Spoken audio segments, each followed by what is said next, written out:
અમદાવાદમાં શાળાએ જતા વિદ્યાર્થીઓ માટે સલામત શાળા અભિયાન, traffic police, RTO, DEO, fire વિભાગ અને શાળા સંચાલકોની બેઠક મળી. અમદાવાદની 1950 જેટલી શાળાઓના સંચાલકો સાથે બેઠક મળી. શાળા સંચાલકોને સાવચેતી અંગે માર્ગદર્શન આપવામાં આવશે. અમદાવાદ પૂર્વના ટ્રાફિક ડીસીપી સફીન હસને માહિતી આપી છે.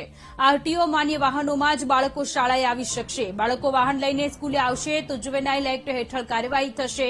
સ્કૂલની આજુબાજુમાં ગેરકાયદે બાંધકામ નહીં ચલાવી લેવાય. સ્કૂલ બસની પિકઅપ અને ડ્રોપની સરખી વ્યવસ્થા કરવાની રહેશે. ફાયર સેફટી અંગે પણ બેઠકમાં માર્ગદર્શન અપાશે. બસની સ્પીડ અને વ્યવસ્થા અંગે પણ માર્ગદર્શન અપાશે. બાળકોની સલામતીને લઈને વાલી અને સંચાલક મંડળશ્રીઓને એ જ જણાવવાનું છે કે આરટીઓ દ્વારા માન્ય જે વાહનો છે એમ જ બાળકો જે છે એ શાળાએ પહોંચે. શાળાની આજુબાજુ જે ગેરકાયદેસર બાંધકામ છે, બિનઅધિકૃત પાર્કિંગ છે અથવા તો પ્રોપર રીતે સ્ટોપિંગ ઝોન, પિકઅપ અને ડ્રોપ ફેસિલિટી અને શાળાની બાળકો જે છે સલામત રીતે બસમાં ચડી શકે, બસમાંથી ઉતરી શકે એ પ્રકારનું વાતાવરણ જે છે એ પ્રોવાઈડ કરવા માટે આજે તમામને સૂચના આપવામાં આવશે. સાથે જ ફાયર સેફટીની ઓલરેડી એક ટ્રેનિંગ થઈ ગઈ છે અને એ બાબતે પણ આજે ફરીથી તમામને સેન્સિટાઇઝ કરવામાં આવશે.